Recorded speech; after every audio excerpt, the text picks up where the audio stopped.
Okay. Hi all. So in this PPT, let's see about discuss about the wheat milling in this video. So wheat milling. Why wheat has to be milled and what are all the process? The processing steps that are carried out in wheat milling is first, the incoming wheat is stored, then blended, cleaned, conditioned, and milled. So storage. So the storage plays the main role before the wheat is being milled. So it is mainly important to preserve the quality and economic value of wheat as it comes from the field into storage at the processing mill. So if it is not properly stored, we all know that it will get damaged due to the insects or due to the moisture migration, or maybe other environmental atmospheric conditions may cause loss to the stored grain before getting into the processing mill. So we have to look into the main moisture and temperature. Those are the two factors that has to be considered because they influence most for the development of the grains to get the mold and the insects in the stored wheat. So wheat should be carefully dried to a moisture below 12.5 percentage. That why is that? Because that is being considered as a safe storage level. Next, after proper storage, the particular grain is being taken and blended.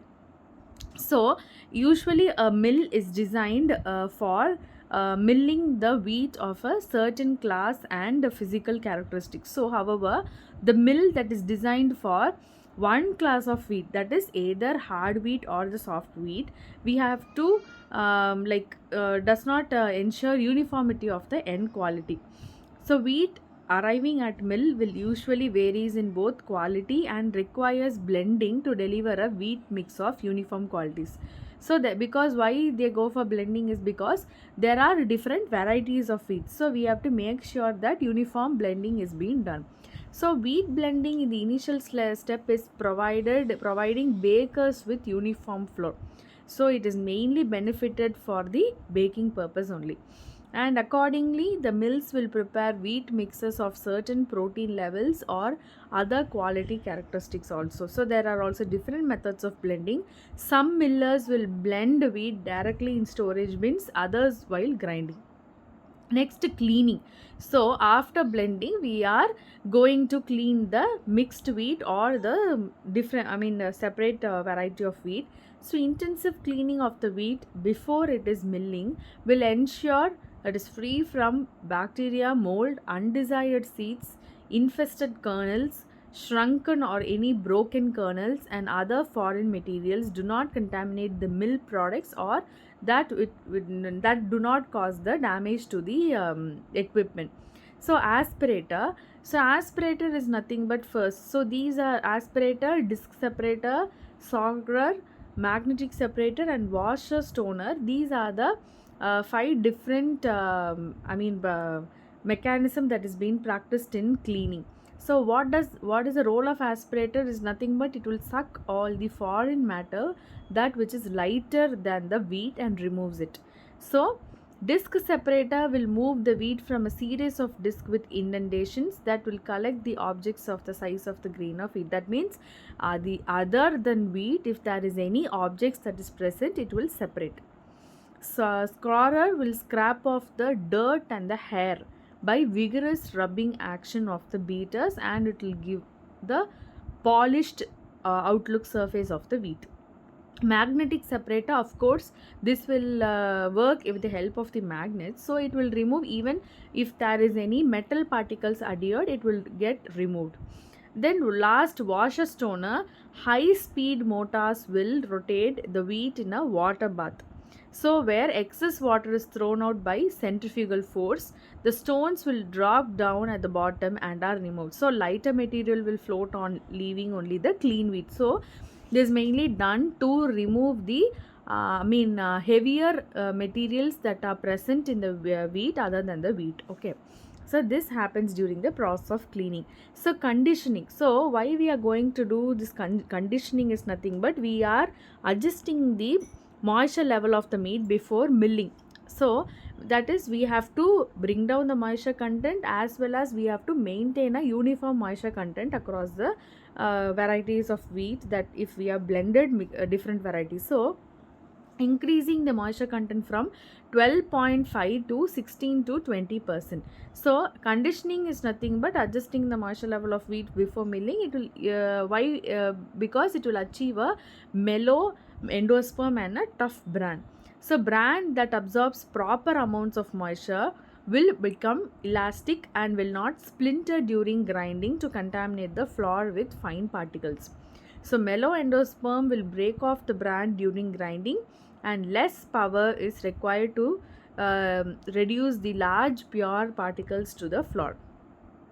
And so another objective of main wheat conditioning is mainly to equalize the hardness of the different kernels in wheat mix. So if there is any